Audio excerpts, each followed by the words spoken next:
you need to have these three programs, obviously just for system temps, and I like to have these gadgets on the side so I know what my system's doing. If I'm get too hot, I close my game. If I feel like it's gonna drop out, then you can see the GPU usage on here. So yeah, anyway, I'll just tell you about my system. I have an AMD 8320 overclocked to 4 GHz. If you see the reason why this CPU usage is quite high is because I'm using XSplit to record this video. But yeah, anyway, I've currently got my GPUs overclocked, so I'll show you the settings at the moment. By the way, I'd like to credit this video to overclockers.com or .net, whatever it is, because I found this overclock very helpful for when using my videos. Oh, look at that lag. But anyway, yeah, so this is a stock clock. I was impressed with it at the moment, but I wanted to see how far I could push these before they would go really. So anyway, yeah, this is the site that I got it off, the overclocking the tweaks. Bearing in mind that the GTX 770 does exceed the 780 in many ways. Obviously they have the same chipset. The 770 has a higher clock speed, higher memory clock as well, depending on what, it just gives it that little boost, especially with the ASUS GTX 770 DirectCU 2.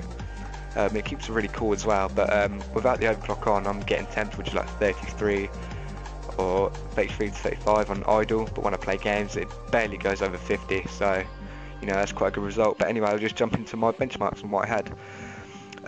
So on the left we got the stock clock when I did a benchmark, and over to the right we have the overclocked benchmark, and I saw a dramatic difference within FPS. I was getting 10 to 20 FPS difference.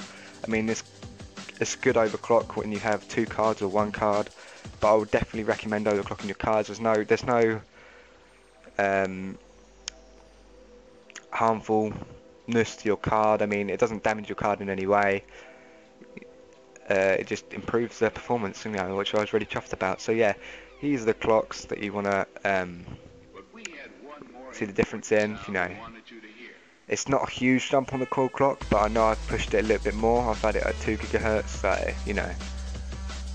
bit of a difference. But yeah, I'll tell you, I've got an 8320, I've got 8 GB of RAM. But yeah, don't worry about the FPS here, because that's just crap within 3D Mark.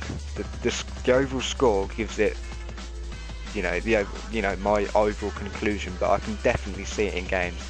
I would, I've tested games out like Crisis 3, Battlefield 4, really heavy, GPU used games. I've done all sorts of benchmarks. I've tried all sorts of games. The only one that seems to be the problem is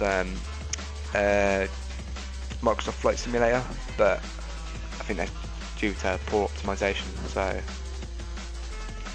yeah, this is the my clock GPU speeds. I've got 2 in SLI. If you guys are thinking, oh, why has he got 2 there? But yeah, I have 2. But yeah, so this is my final overclock and what I've done. I've had the power limit up to 110%, but depending on your PSU, it doesn't really matter. But it's safe to say that you can have 2 GTX 770s in SLI overclocked with fans maxed out, and games running at full blast on the graphics cards without no problems. If people are worried about having 2 less, or is it enough, or people are having concerns, don't worry, it's fine. I've done a power draw test, and if you can look on this site that I'll put a link in the description, it's fine. It's nothing to be worried about. I mean, yeah, I have a 750, so you do the maths. So anyway, I'll get back to this. So yeah, it exceeds the GTX 780 in many things. So as you can see here, with one single GTX 770, it beats the 780 on 3D Mark Vantage. 3D Mark 11 is just behind by a couple of 100 points. But yeah, overall I would recommend getting this over the 780, because I don't see the point in spending an extra $200 or 200 quid getting the 780 when you can just get the 770 and overclock it, and it'll just be, you know, just as well, you know, do the job. But yeah, with an SLI 2 GTX 770 will obviously beat a Titan. I've not tried it versus a Titan yet, but I will do that. I've had a little bit higher on the core clock. So yeah, anyway, if you want to go to the copy these clock speeds, then be my guest, people.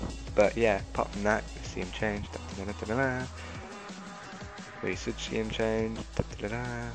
There you go. So yeah, there you go. Hope you like this video.